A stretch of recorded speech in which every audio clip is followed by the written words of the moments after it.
이제 오늘 본문 말씀을 토대로 해서 애굽으로 간 이유라는 제목으로 여러분과 함께 하나님의 말씀을 나누도록 하겠습니다.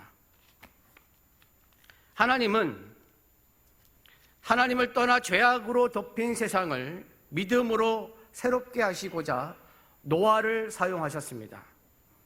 그리고 다시 바벨에 성읍과 탑을 쌓으면서 하나님을 반역하려고 하는 세상에 또한 믿음의 역사를 세우기를 위해서 아브라함을 사용하셨습니다. 그리고 아브라함을 통하여 믿음이 이어지기를 원하셨습니다. 이에 아브라함의 믿음이 이삭에게 이어지고 이삭의 믿음이 야곱에게 이어지도록 하셨습니다. 그리고 성경은 야곱에 이어서 믿음의 유산을 물려받을 사람으로 요셉을 소개하고 있습니다.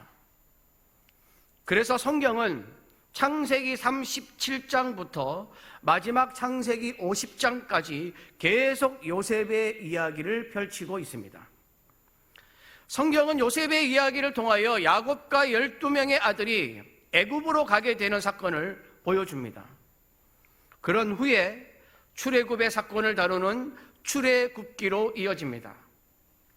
그러면 하나님은 왜 야곱과 그 아들들을 애굽으로 가게 하셨을까요? 하나님은 세상에 죄가 들어오면서 계속해서 믿음을 세워 나가는 일을 하셨습니다. 그래서 지난주에도 살펴보았던 야곱도 믿음의 사람으로 만들어 가셨고 야복나루에서 하나님을 붙잡는 사람으로 만드셨습니다. 그 다음 요셉의 이야기가 나오는데, 그러면 하나님은 요셉을 통해서도 믿음을 세우는 일을 하셨을 텐데 그 믿음의 이야기가 무엇일까요? 믿음을 세우는 일과 애굽으로 가게 하시는 이유와는 무슨 상관이 있을까요? 하나님은 창세기 12장에서 아브라함에게 우상의 본거지였던 고향과 친척과 아버지의 집을 떠나서 내가 내게 보여줄 땅으로 가라고 하셨는데 그 땅이 가나안 땅이었습니다. 창세기 26장에 이삭은 흉년이 들었을 때에 하나님이 이삭에게 뭐라고 말씀하셨냐면 애굽으로 내려가지 말고 내가 내게 지시하는 땅에 거주하라고 하셨는데 그 땅이 가나안 땅입니다. 창세기 37장에 야곱이 삼촌 라반의 집에서 나와서 이제 고향으로 돌아왔는데 고향으로 돌아와서 거주한 땅도 가나안 땅입니다. 이렇게 가나안 땅은 아브라함부터 이삭, 야곱에 이르기까지 계속 거주하던 땅입니다. 그러면 하나님이 이스라엘 백성들을 그냥 가나안 땅에 있게 하셨으면 이스라엘은 애굽에서 430년 동안 노예로 생활하지 않아도 되고 40년 동안 광야에서 고생하지 않아도 되는데 왜 요셉을 통해 굳이 이스라엘을 애굽으로 가게 하셨을까요? 그 이유를 한번 살펴보도록 하겠습니다. 원래 가나안 땅에는 초기 원주민들이 있었습니다. 창세기 14장 5절에서 6절에 보면 이 사람들이 등장합니다. 창세기 14장 5절에서 6절입니다. 제가 봉독하겠습니다. 제14년에 그돌라오멜과 그와 함께한 왕들이 나와서 아스드롯 가르나임에서 르바 족속을, 함에서 수스 족속을, 사웨 기랴다임에서 엠 족속을 치고 호리 족속을 그 산 세일에서 쳐서 광야 근방 엘바란까지 이르렀으며, 이 말씀은 소돔, 고모라, 아드마, 스보임 왕이 12년 동안 조공을 바치면서 섬겨오던 엘람 왕 그돌라오멜을 배반하면서 시날 왕 아므라벨, 엘라살 왕 아리옥, 엘람 왕 그돌라오멜, 고임 왕 기다리, 소돔 왕 베라, 고모라 왕 비르사, 아드마 왕 시납, 스보임 왕 세메벨, 벨라 곧 소알 왕과 전쟁을 치릅니다. 그런데 소돔과 고모라가 전쟁에서 패하면서 아브라함의 조카 롯이 잡혀가는 장면에서 나오는 말씀입니다. 여기에 나오는 르바 족속, 수스 족속, 엠 족속, 호리 족속, 5절을 다시 한번 비춰주십시오. 여기에 나오는 르바, 수스, 엠, 호리 족속, 그리고 민수기 13장 22절에는 아낙 자손이 나옵니다. 이렇게 5개 족속이 가나안 땅에 있었던 초기 원주민들입니다. 이 중에 르바 족속, 엠 족속, 아낙 족속은 키가 엄청나게 키고 기골이 장대한 거인 족속입니다. 그런데 이 가나안 족속이, 이 초기 원주민들이 나중에 어떻게 변하냐면 7개 족속으로 변합니다. 출애굽기 3장 8절입니다. 내가 내려가서 그들을 애굽인의 손에서 건져내고 그들을 그 땅에서 인도하여 아름답고 광대한 땅, 젖과 꿀이 흐르는 땅, 가나안 족속, 헷 족속, 아모리 족속, 브리스 족속, 히위 족속, 여부스 족속의 지방에 데려가려 하노라. 여러분, 이렇게 가나안 땅에 있었던 족속이 완전히 바뀌어버립니다. 이 가나안 족속은 이 말씀에서 나오는 것처럼 가나안, 헷, 아모리, 브리스, 히위, 여부스, 그리고 기르가스 족속까지 해서 7개의 족속이 됩니다. 이 7개 후기 가나안 족속은 막강한 힘을 가지고 있었던 족속입니다. 그래서 전쟁을 통하여 원래 있었던 초기 원주민 5개 족속, 그것도 거인 족속이, 키가 엄청 크고 기골이 장대한 거인 족속이 3개나 포함되어 있었음에도 불구하고 이 5개 초기 원주민 족속을 정복하고 가나안 땅에 정착한 족속들입니다. 그러니까 가나안 후기 7개의 족속이 가나안 땅을 정복한 것입니다. 그러니까 만약에 이스라엘 백성들이 계속 가나안 땅에 있었으면 아마도 이 가나안 후기 7개의 족속에 막강한 힘의 지배를 당했을 것입니다. 가나안 족속들에게 지배를 당하면 가나안 족속들이 섬기는 우상을 섬길 수밖에 없습니다. 가나안 족속은 우상 숭배가 굉장히 심했던 족속들입니다. 바알, 아스다롯, 아세라, 판, 이런 굉장히 음란한 우상들을 섬겼습니다. 가나안 족속들은 우상을 섬기면서 동물과 성관계를 하는 수간까지 행하는 음란한 민족이었습니다. 그래서 하나님은 이스라엘 백성들의 신앙을 지켜주기 위해서 가나안 땅에 기근을 내리시고 먹을 것이 없게 만들어서 야곱과 그의 자녀들을 요셉이 있는 애굽 땅으로 가게 하셔서 그곳에 머물게 하셨습니다. 그런데 후에 애굽에, 이집트에 요셉을 모르는 새 왕이 탄생을 하면서 이스라엘 백성들은 오랫동안 애굽의 노예가 되었고, 이스라엘 백성들이 부르짖자 하나님은 모세를 통하여 이스라엘 백성들을 출애굽시킨 것입니다. 그러면 하나님께서 애굽으로 가게 하신 이유가 있었는데, 그러면 왜 야곱의 믿음의 유산을 요셉이 받는 것일까요? 야곱에게는 4명의 아내가 있었습니다. 외삼촌 라반의 딸 레아와 라헬, 그리고 레아의 여종 실바, 그리고 라헬의 여종 빌하, 4명의 아내가 있었습니다. 그리고 이들에게서 12명의 아들을 낳았습니다. 레아가 낳은 아들은 야곱의 장자 르우벤, 시므온, 레위, 유다, 이사갈, 스불론입니다.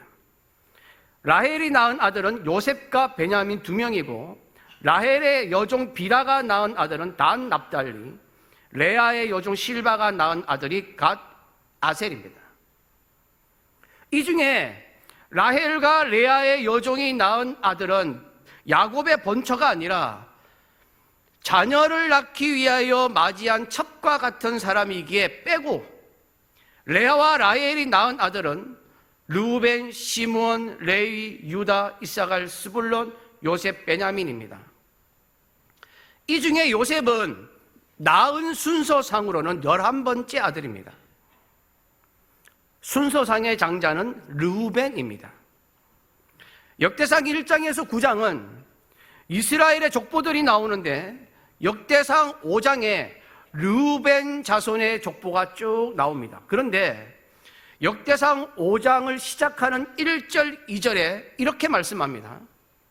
함께 봉독하겠습니다. 이스라엘의 장자 르우벤의 아들들은 이러하니라.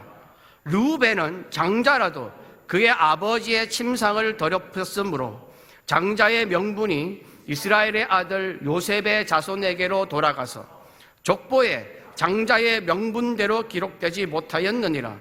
유다는 형제보다 뛰어나고 주권자가 유다에게서 났으나 장자의 명분은 요셉에게 있으니라. 르우벤이 장자이지만 창세기 35장 22절에 보면 어떤 사건이 일어나냐면 야곱의 첩이자 라헬의 여종 빌하와 이 르우벤이 동침하는 사건이 벌어집니다. 빌하는 르우벤의 친엄마는 아니지만 아버지 야곱의 아내였기 때문에 엄마격인데 엄마를 범한 것입니다. 그래서 장자로서 자격을 박탈당합니다. 그러면 그 다음 순서는 시므온, 레이입니다. 그런데 야곱이 죽기 전에 아들들을 축복하면서 유언하는 장면이 나오는데 창세기 49장 5절과 7절에 이런 말씀이 나옵니다. 시므온과 레이는 형제요, 그들의 칼은 폭력의 도구로다. 그 노여움이 혹독하니 저주를 받을 것이요, 분기가 맹렬하니 저주를 받을 것이라. 내가 그들을 야곱 중에서 나누며 이스라엘 중에서 흩으리로다.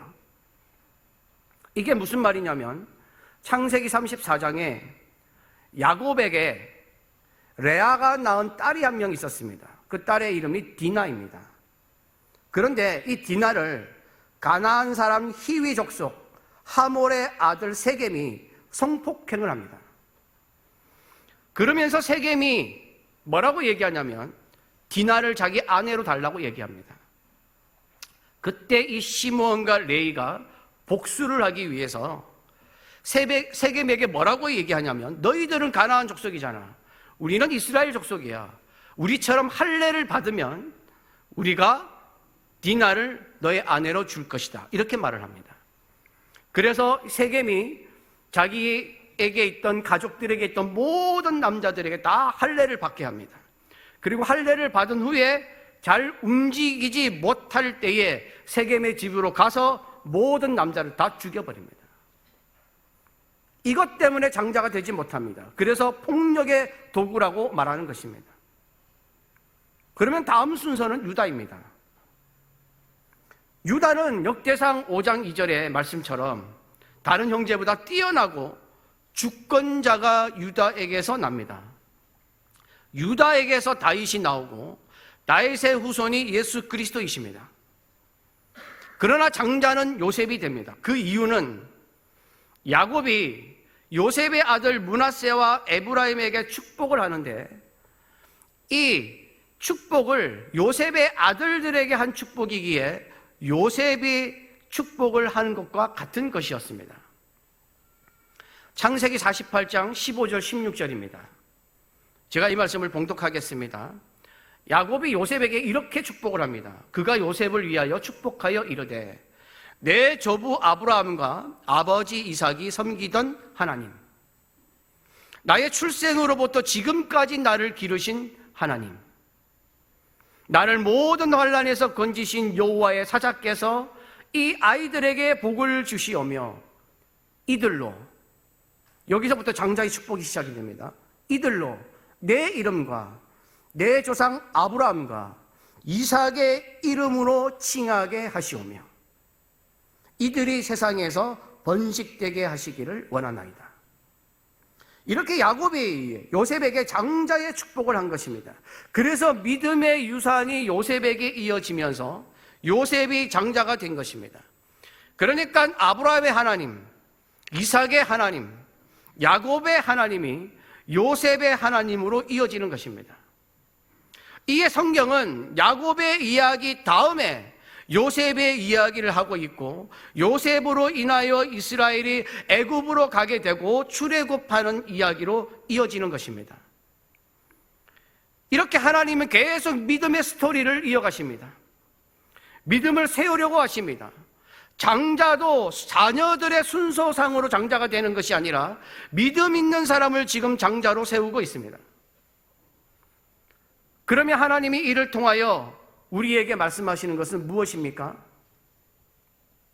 우리가 계속해서 듣고 있지만 하나님이 가장 중요하게 여기는 것은 믿음입니다.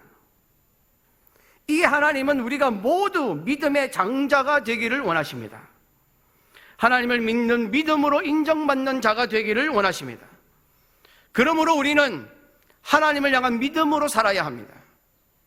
여러분 모두가 하나님이 원하시는 믿음의 장자 대열에 올라서는 은혜가 있기를 축복합니다. 그러면 이제 요셉의 이야기로 들어가 보도록 하겠습니다. 성경은 요셉의 이야기를 무려 14장이라는 장수를 통해서 긴 부분을 할애해서 소개하고 있습니다. 왜냐하면 요셉의 이야기는 이스라엘 백성들에게 있어서 아주 중요한 출애굽 사건을 이어주는 징검다리 역할을 하기 때문입니다. 요셉의 이야기는 여러분들이 읽어오신 창세기 37장부터 시작이 됩니다. 그런데 요셉의 가정은 그다지 화목하거나 좋아 보이지는 않습니다. 아버지와 4명의 엄마, 1명은 친엄마이고 3명은 남 같은 엄마. 형제는 11명인데 요셉의 친형제는 베냐민 1명, 10명은 모두 배다른 형제입니다. 당시 시대 상황으로는 그러려니 하면서 살아갈 수도 있습니다. 하지만 요셉은 엄마의 사랑은 받지를 못합니다. 요셉의 엄마 라헬은 동생 베냐민을 낳다가 난산으로 인해서 세상을 떠나고 말았습니다. 그래서 어릴 때 친엄마를 잃고 남 같은 3명의 엄마와 함께 외롭게 자랐습니다. 게다가 형들은 요셉을 좋아하지도 않았습니다.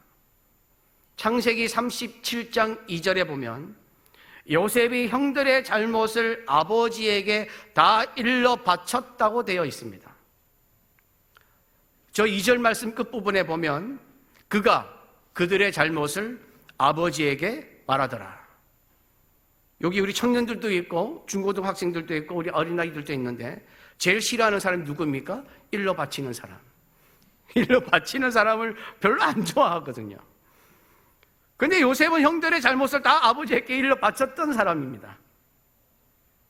게다가 형들이 요셉을 더 싫어하게 되었던 것은 아버지한테 특별한 사랑을 받았기 때문입니다. 아버지 야곱은 요셉에게만 채색 옷을 지어 입혔습니다.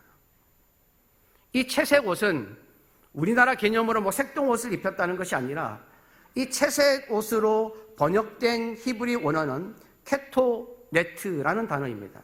이 케토네트라는 단어가 어떤 옷이냐면 손바닥과 발바닥까지 닿을 정도로 길게 내려오는 이렇게 소매가 있는 긴 옷입니다. 긴 겉옷입니다. 근데 이게 왜 특별한 옷이냐면 당시에 일반적인 겉옷은 어떻게 생겼냐면 겉옷을 입어도 편안하게 활동하기 위해서 소매가 없습니다. 조끼처럼 소매가 없고 무릎까지만 내려오는 옷이 그 당시의 겉옷입니다. 그래서 활동하기 편하게, 일하기 편하게, 노동하기 편하게 만들어 놓은 것이 당시의 겉옷인데 요셉의 채색 옷은 소매가 있고 손바닥과 발바닥까지 길게 내려오는 특별하고 화려하게 지어진 옷이었기 때문에 활동을 편안하게 할 수 있는 옷이 아니었습니다. 여러분 이게 무슨 뜻입니까? 좀 안 좋게 표현하면 형들은 다 일할 때 요셉은 우아함을 누리면서 쉬는 것입니다. 그 옷을 입으면 일하기가 불편하거든요. 형들이 땀을 흘리고 있을 때 요셉은 화려한 옷을 입고 주위를 맴도는 것입니다. 어떻게 보일까요? 굉장히 얄밉게 보입니다. 그게 바로 요셉이었습니다. 게다가 요셉이 두 번의 꿈을 꿉니다. 그런데 형들의 입장에서는 그 꿈의 내용이 아주 기분이 나쁩니다. 첫 번째 꿈은 창세기 37장 7절입니다. 우리가 밭에서 곡식단을 묶더니 내 단은 일어서고 당신들의 단은 내 단을 둘러서서 절하더이다. 형들이 모두 요셉에게 절하면서 요셉을 섬기는 꿈을 꾼 것입니다. 안 그래도 미워 죽겠는데 꿈까지 기분을 상하게 만들고 있었습니다. 두 번째 꿈은 창세기 37장 9절입니다. 요셉이 다시 꿈을 꾸고 그의 형들에게 말하여 이르되 내가 또 꿈을 꾼즉 해와 달과 11별이 내게 절하더이다 하니라. 두 번째 꿈의 내용은 형들뿐만 아니라 이제는 부모님까지도 요셉에게 절하면서 섬기는 꿈이었습니다. 이 말을 들은 10명의 형들은 요셉을 향한 분노의 수치가 극치에 달합니다. 이 두 번의 꿈은 하나님이 요셉의 미래를 알려주는 꿈이었지만 형들에게는 분노를 일으키는 꿈이었습니다. 결국 요셉에게 큰 일이 터집니다. 요셉은 저 멀리 세겜에서 양을 치는 형들과 양떼들이 잘 있는지 보고 오라는 아버지의 심부름을 하러 갑니다. 그런데 요셉이 형들에게 오는 것을 보고 형들의 마음은 다시 분노에 차오릅니다. 창세기 37장 18절에서 20절입니다. 함께 봉독합니다. 요셉이 그들에게 가까이 오기 전에 그들이 요셉을 멀리서 보고 죽이기를 꾀하여 서로 이르되 꿈꾸는 자가 오는도다. 자, 그를 죽여 한 구덩이에 던지고 우리가 말하기를 악한 짐승이 그를 잡아 먹었다 하자. 그의 꿈이 어떻게 되는지를 우리가 볼 것이니라 하는지라. 분노의 극치를 달리고 있었던 형들은 요셉을 구덩이에 던져서 생매장해서 죽이기로 합니다. 큰형 루벤은 죽이지는 말자고 제안하지만 악이 오를 대로 오른 나머지 형들은 아버지가 요셉에게만 지어 입힌 채색 옷을 다 벗겨버리고 요셉을 빈 구덩이에 던져버렸습니다. 여러분, 이 빈 구덩이는 빗물을 저장하기 위하여 깊게 파놓은 것입니다. 그러니까 벽면이 미끄러워서 구덩이에 빠지면 혼자서는 나올 수 없는 구덩이입니다. 요셉은 죽음의 위기에 처합니다. 그때 12명의 형제 중 넷째인 유다가 오늘 본문 창세기 37장 26절, 27절에 이렇게 말합니다. 함께 봉독하겠습니다. 26절, 27절입니다. 유다가 자기 형제에게 이르되 우리가 우리 동생을 죽이고 그의 피를 덮어둔들 무엇이 유익할까? 자, 그를 이스마엘 사람들에게 팔고 그에게 우리 손을 대지 말자. 그는 우리의 동생이요 우리의 혈육이니라 하며 그의 형제들이 청종하였더라.